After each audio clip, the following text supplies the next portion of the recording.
C'est le grand départ du Tour de France depuis Lille dans le Nord. Le parcours fait plus de 3000 km, 3 semaines de course avec une dernière étape inédite. La grande boucle va chercher la ferveur populaire parisienne et raviver celle des JO en passant par la butte Montmartre. Dans une ambiance électrique, les coureurs feront 3 boucles dans le 18e arrondissement avant de filer sur l'avenue des Champs-Élysées à Paris. En attendant, on retrouve Cédric Ferrara à Lille. Cédric, les amoureux de la petite reine sont là?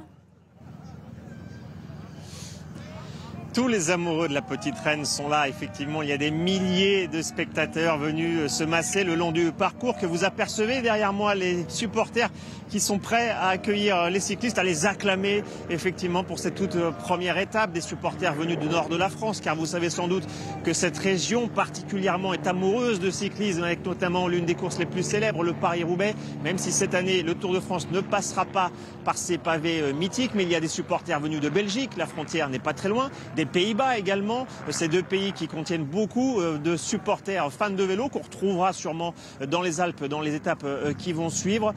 Au programme de cette première étape, 185 km, une étape de plat qui est dédiée aux sprinteurs, qui va faire le tour de la région lilloise. Bien sûr, il y a des cyclistes qui attirent plus les regards que d'autres, notamment le grand favori de ce Tour de France, Tadej Pogačar, le Slovène, qui vise une 4e victoire. Il a écrasé la saison 2025 jusqu'ici, donnant même une leçon à son principal rival, Jonas Vingegaard, lors de la dernière course, le Critérium du Dauphiné. Jonas Vingegaard, le Danois, qui lui compte 2 Tours de France à son palmarès, et ce sera le principal rival de Pogačar. Mais il y a bien sûr aussi d'autres cyclistes qui ont les faveurs du public, comme le Français Julian Alaphilippe, qui est de retour au Tour de France. Beaucoup de supporters étaient là pour l'encourager.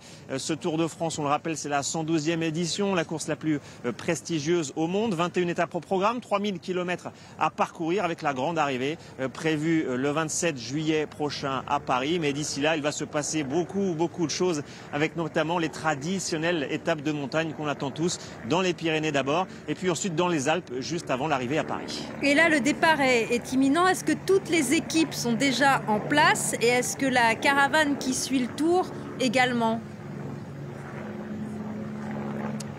La caravane qui suit le Tour, évidemment, c'est le grand moment attendu par tous les spectateurs ici, puisqu'on le rappelle, le principe de cette caravane, c'est que tous les sponsors du Tour de France défilent sur des grandes voitures très colorées, souvent pour donner des goodies aux spectateurs. C'est l'une des raisons pourquoi les spectateurs sont très tôt au départ de chaque étape. Oui, la caravane est passée. Les coureurs, nous sommes allés les rencontrer dans le paddock des équipes. C'est là, en fait, où chaque autocar de chaque équipe se stationne pour que les coureurs aillent signer avant de prendre part à l'étape. Car oui, c'est un peu comme à l'école primaire. Il faut signer pour attester de sa présence avant de prendre le départ. Les 184 coureurs des 23 équipes sont bien là. Ils sont en position sur la ligne de départ et prêts à prendre la route dans cette région du nord de la France, avec les 185 km prévus de cette première étape.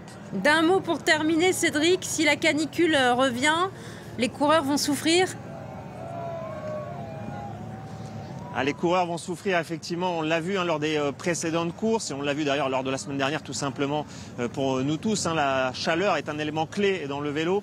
Quand il fait plus chaud, on dépense beaucoup plus de calories et d'énergie. Il faut surtout avoir accès à l'eau, donc le ravitaillement durant les courses est un élément clé. Effectivement, comment ça se passe? Eh bien, les coureurs, en général, ont des points désignés sur le parcours où les voitures de chaque équipe vont distribuer les bidons. Ensuite, il y aura le rôle des équipiers qui vont prendre sûrement les bidons pour les stars de l'équipe pour aller recharger les équipiers en eau qui sont à l'avant du peloton, qui eux vont viser la victoire. La chaleur peut être un élément clé, surtout en montagne, puisque en général les étapes de montagne sont en fin de parcours. C'est là où les coureurs ont dépensé beaucoup d'énergie pour viser une place dans le classement général. Aujourd'hui, en tout cas, on est plutôt tranquille puisque le temps est couvert ici à Lille, une vingtaine de degrés. Bref, une température parfaite pour commencer le Tour de France. Merci beaucoup, Cédric Ferrara. Merci à vous.